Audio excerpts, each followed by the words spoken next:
Posibleng hindi ka makakita ng pagong kapag bumisita ka sa Barangay Minto sa bayan ng Ginubatan, Albay.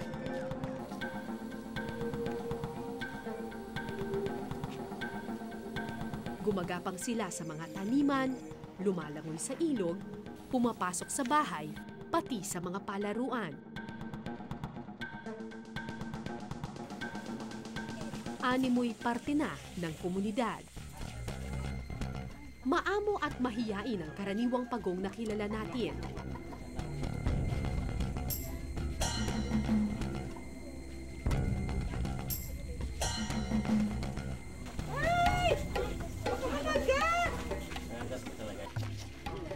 Pero iba raw ang pagong ng Ginubatan.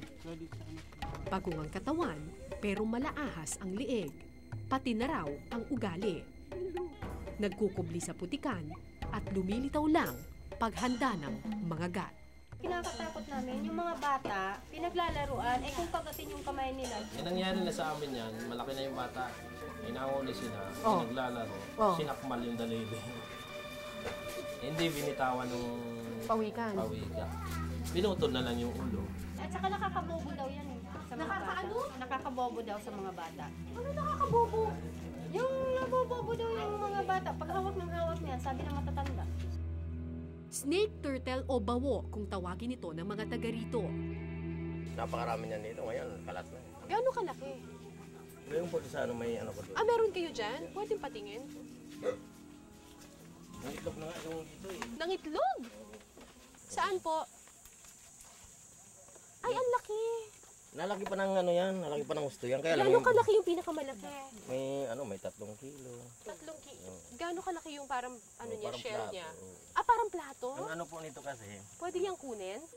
Sa una, akala mo karaniwang pagong lang. Pero pag humaba na ang leg nito, nangangagat dito, matapang. Hindi katulad ng dating pagong. Di ba ang pagong maamo? Oo, mabait yun. Ito yun, matapang. Pag yun naman daliri ko, Ay, aabutin ba niya ako? Maaabot ba niya ako? Hindi naman. Pag ginanya mo siya, pipihitin ka gano'n. Tapang yan eh. Ay, Diyos ko! Tsaka hindi mo kayang atapin yan eh. Ang lakas! Bukod sa malaahas na leeg, kakaiba rin ang likod ng pagong na ito. Lagi, ang alam natin na pagong, yung dito niya, matigas yung shell niya. Pero ito, hawakan niyo po kuya, ito, malambot Malambot yan. Malambot siya. So, parang ibang klase itong pagong na ito. Iba, oo. At saka, di ba yung alam nating pagong pangkaraniwan, Yan, parang tapos, may mga scales, may skills siya ng pero mga ito square. parang wala po. Matigas lang siya ng konti, pero parang leather yung kanyang, yung sa tabi. Mabilis. Oo, di ba sabi nila yung pagong mabagal Ay, ang bilis nga. Ay, Diyos ko po. Sige, hayaan mo kaya, kuya. Saan niya pupunta? Ang bilis nga maglakad. Bilis maglakad. Ayon kay Kagawad, wala raw ganitong pagong sa kanilang lugar noon. Bigla na lang daw itong sumulpot sa mga ilog at palayan matapos magkaroon ng malaking baha. Lumitaw po yan ditong turtle snake yan, noong 1996. 1996 ngayon, hanggang dumami ng dumami. Pero alam namin dito yung nag-umpisa, hindi namin alam kung hanggang galing yun.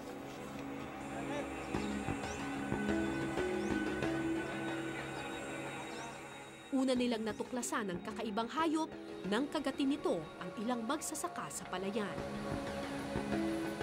Nakabaon talaga. Baon talaga yung yung pinakang ipin, tapos hindi ko maalis-alis. Ba't hindi nyo hinilang ganun? Hindi nga mailay kasi nakabaon yung ipin. Kasi nakabaon yung ipin. Di ginanon-ganyan nyo po. Kinuwag-kawag ninyo yung ano ninyo. Tapos yung ko lang, inawakan ko yung yung parang katawan niya. Inano ko yung liig niya, ginilit ng kita ko. Hindi pwedeng ganun-ganunin? Hindi. Kasi hindi matanggal-tanggal yun. Kasi mga urig sila eh. Pagsasakang pangunahing kabuhayan sa Barangay Minto. Tuwing anihan, 7 sako raw ang napupuno ni Mang Guillermo. Pero mula nang manirahan sa palayan ng mga pagong, bumaba raw ang kanilang ani. Masama po ba yun kapag ginapangan nila? Kasi yung kwan. Na ano po? Ganyan yung namamatay eh. Tapos pag naganyan na po yung yung patay na yan kaagad? Hindi naman yung iba, pero pag inulit-ulit, yan. Pag ulit-ulit na ginapangan ng pawikan, mamamatay din. Pero sigurado na yun. Siyempre, ngayon, ganyan lang. Nakatayo. Oh, ganyan Tapos, lang, oh. Pag naulit ulit, ginapaan ulit ganyan, oh. oh. Yun na. Para matatabunan na sila. Tapos patay na yan, yung palay. Oh. Ang bilis sa akin. Isda. Saan yung isda? Pagkagat ng dilim, diretso naman sa ilog si Mang Guillermo. Magsasaka sa umaga, mangingisda sa gabi. Pero pati ilog daw nila ay binahaya na rin ng mga kakaibang pagong. Kasama ni Mang Guillermo sa pangingisda ang anak-anakang si Moises. Kita mo. Ilang gabi na raw silang malas.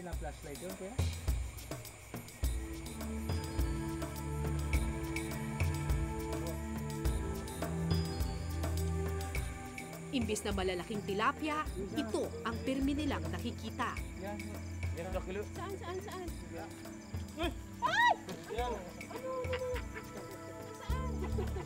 Saan?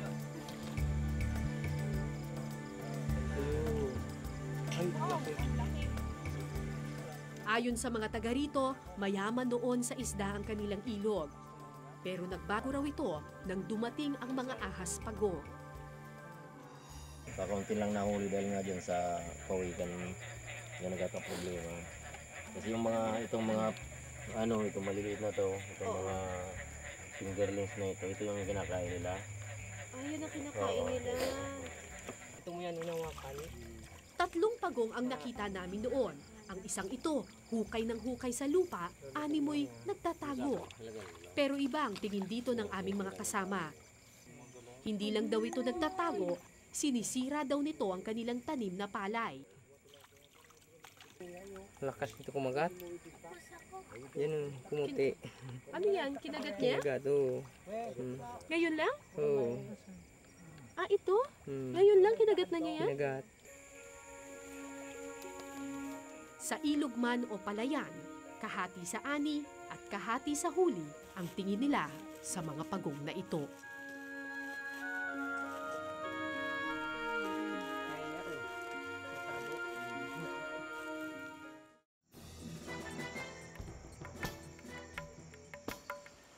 Gabi-gabi nangingisda ang mga taga-barangay Minto. Sa ilog sila kumukuha ng pang-ulam. Dito ba ang isla?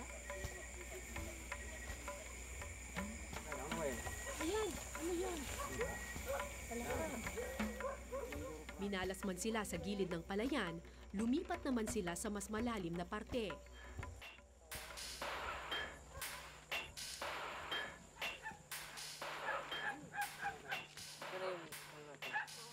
Bubo ang tawag nila dito, isang uri ng panghuli ng isda. Marami talagang pumapasok na tilapia diyan. Ah, tilapia. Gaano karami? Marami po nung nakahuli yan ng kulang-kulang 1 kilo. Isang lubog lang? Isang lubog lang. Okay, so itong kangkong para sa isda. Tapos yung tilapia para sa palos. Matapos lagyan ng pain at kangkong, iniwan naming magdamag ang bubong.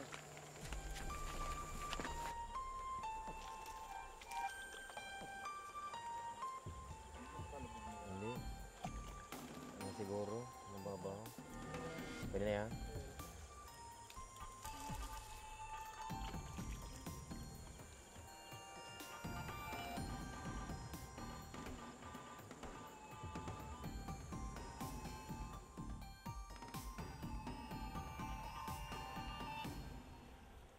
Kinaumagahan, binalikan namin ang pain. Pero imbis na isda. Walang isda? Kung may isda kasi ma'am, hindi mo mapasok yun. So pag may pawikan na, Hindi papasok na yun. wala talagang isda? Oo, hindi papasok yun. Ayun nga pong problema dito. Kahit mo yung, di ba po naman yung pamimili. Imbis na isda ang makuha, yan ang nahuli. Kung ang mga tatay nang huhuli ng pagong sa gabi, ang mga anak nila may ibang libangan sa umaga.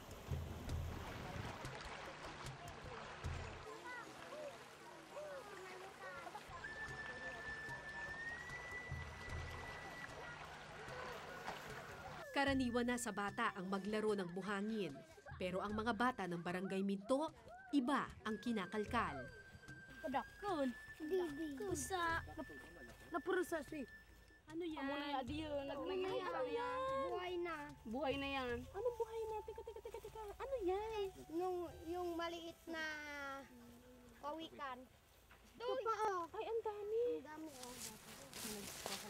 Mahigit 100 itlog ng pagong ang nakalkal ng mga bata noong umagang iyon. Oh, kapag ko po. Ang iba, pilit nilang binuksan at pinaglaruan. Gigip.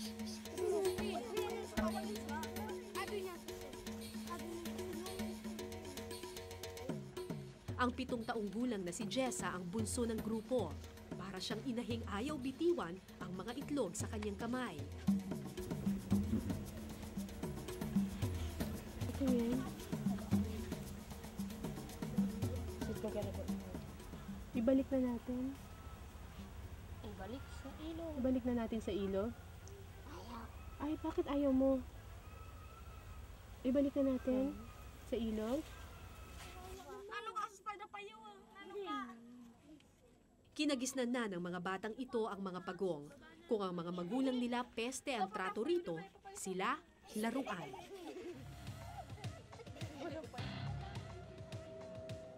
Marami na sa kanilang nakagat ng pagong sa daliri, pero patuloy nila itong pinaglalaruan. Pinagsasabong na parang gagamba, pinaglalaruan hanggang magalit at mangagat, tinatalian na parang alaga.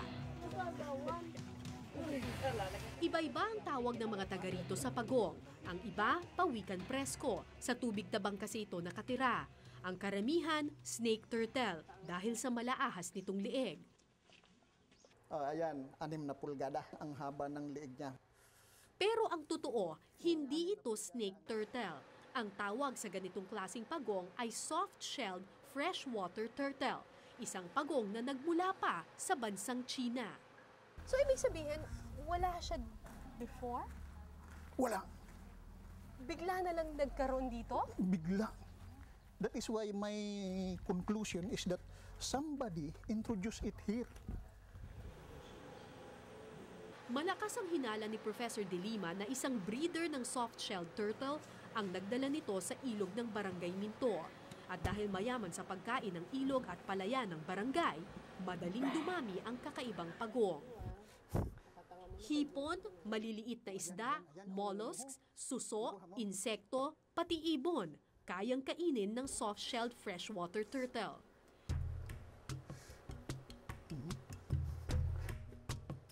Kinagat na naman niya. 1 kilo lang ang bigat ng pawikang aming hawak. Pero ayon kay Professor De Lima, maaaring lumaki ng hanggang 3 kilo o singlapad ng isang malaking bandehado ang pagong na ito. Kasi Ang diameter niya is 16 cm. 16 centimeters. Okay. Yung kanyang Yung length breadth, niya. yung kanyang length, ay, Yung kanyang length yung ay kanyang length, 18 centimeters ang lapad ng likod ng pagong na ito. Pero nang sukatin namin ang leeg, Teka, kailangan po pakagatin muna natin siya. Okay, kagat. Alright. oo, 20. 20. may 2 dahilan kung bakit mahaba ang leeg ng freshwater turtles. Una, para sa panghuhuli ng pagkain. Tulad ng ahas, biglaan kasi ito kung mangagat. Ang first na instinct niya, takbo. Hindi mangagat? Hindi mangagat, takbo. Pag na-corner mo siya, ayan, Sakala siya mangagat? doon na, parang liyo na lalaban yan. At pangalawa, mahaba ang leeg nito para makahinga. Kung titingnan ng nguso ng pagong, meron itong 2 butas ng ilong sa dulo. Sinubukan naming ilublob ang pagong sa tubig at kitang-kita kung paano nito pilit na pinahaba ang leeg para maabot ang ibabaw ng tubig. So, siguro, ay buhay na. Oo, uy, successful! Nakabahat ako ng buhay! Patuloy pa rin pinag-aaralan ng Bicol University ang mga pagong. Bagamat peste ang turing dito ng mga tao, naniniwala si Professor De Lima na isa itong biyaya.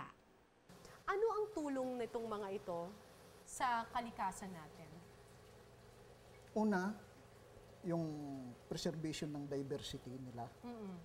Pangalawa, yung elimination ng mga shells, katulad ng golden apple snail.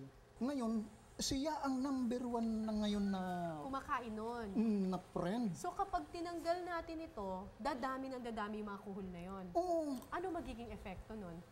yung palay, aatakihin ng golden cohol, ala tayong ma-harvest. Ay, hindi ako maniniwala kumakain ng kuhol yun. Kasi alam mo, ang pagong, katulad ng mga pawigan sa dagat, ang kinakain niya ng mga jellyfish, yung mga malalambot, hindi makain ng may shell yan.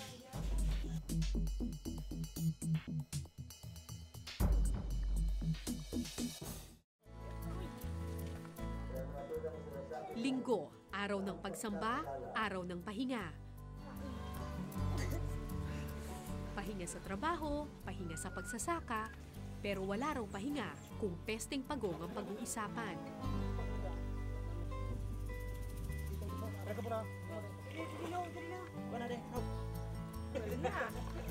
Mga karpa.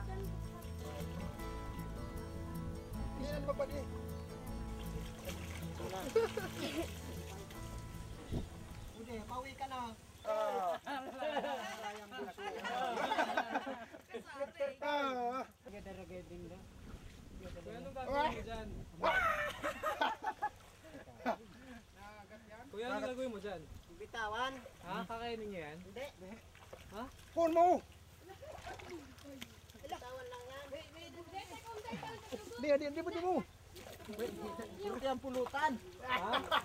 Pulutan.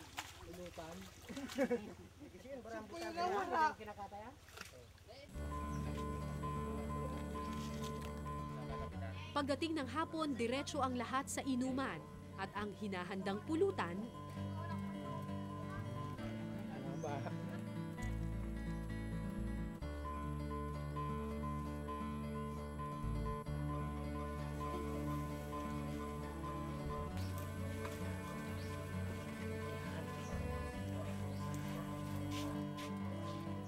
tatlong beses nilang niluluto ang pagong. Matapos pakuluan at hiwa-hiwain, iihawin ito sa uling hanggang matusta. Bakit kailangan 2 beses lutuin? Hindi no, pwede naman rekta yan, pwede naman rekta. Conforme po sa puluto. Ah, Itong pawikan dito sa amin, Pero mas maganda yung technique ng ganyan. medyo malansa. ah, Kailangan pag tadtad mo, oo, pag ukuluan mo siya, Oo. yung kulo ng tubig na yon, oo. tatapon mo. Sino nagsabi na? Kami na. Wala, parang luto niyan. Pagkatapos ihawin, sakalang gagataan o ia-adobo ang pagong.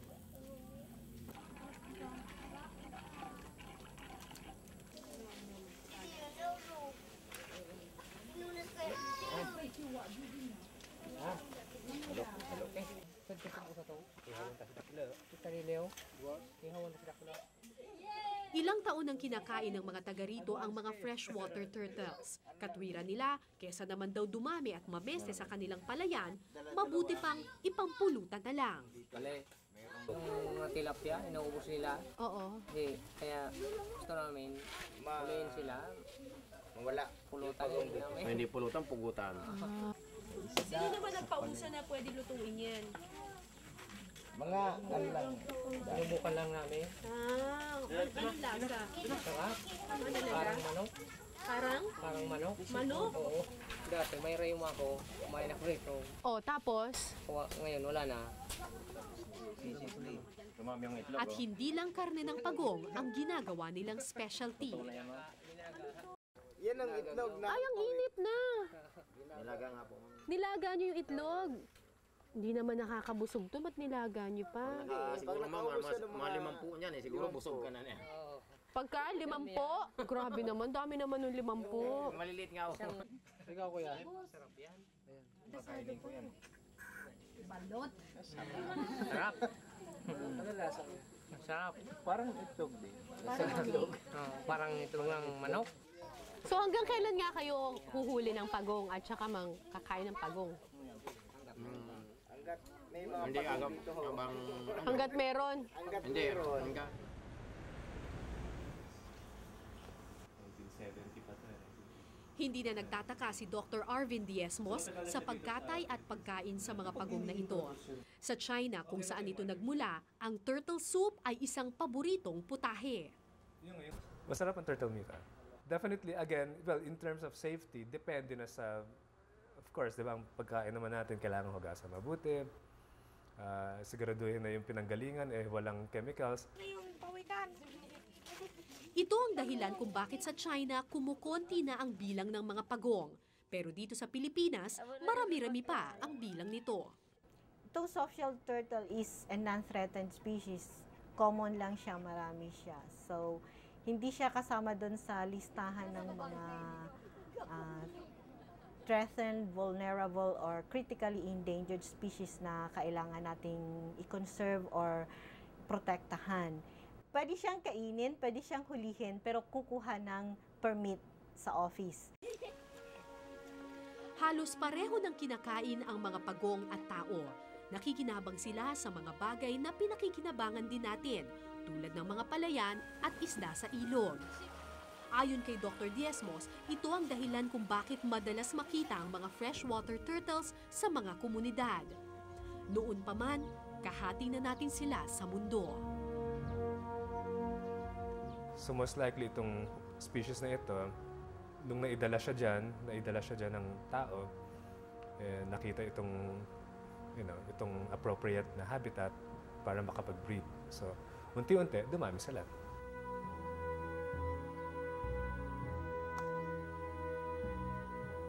Pero kung iintindihin daw ng mga tao ang pagong na ito, maaaring ang pese sa kanila ay maging kabuhayan pa sa iba.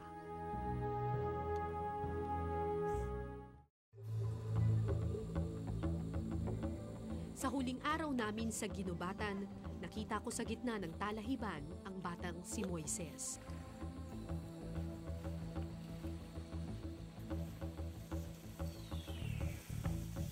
Ano ginagawa niyo dito? Ano ginagawa niyo? Ano, mimingwit? Ano, nasa na yung nakuha ninyo? Wala pa kayo nakuha ang isda? Ano nakuha niyo? Ay, ito! Ay, ano ba yun? Ito. Hindi ko alam kung maaawa ko sa walang kamalay-malay na hayop o kay Moises na walang kamalay-malay sa kanyang ginawa.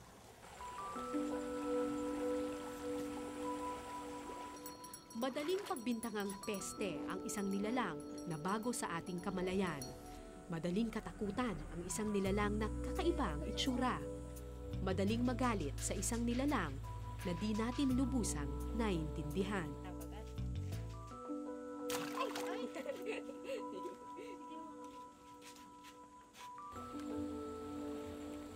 Pinapatay niyo talaga yung pagong? Bakit? Bakit? Nawala na yung... Kumakain ng maliit na isda. Kumakain ng maliit na isda. Paano niyo yan nahuli? Kasi namisti din sa paray. Hindi ko masisisi si Moises kung gano'n na lang ang galit niya sa hayop na ito.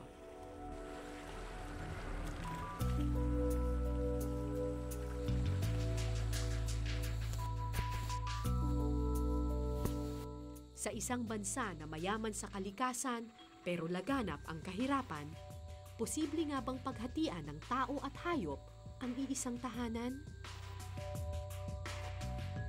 Ako po si Cara David at ito po ang Eyewitness.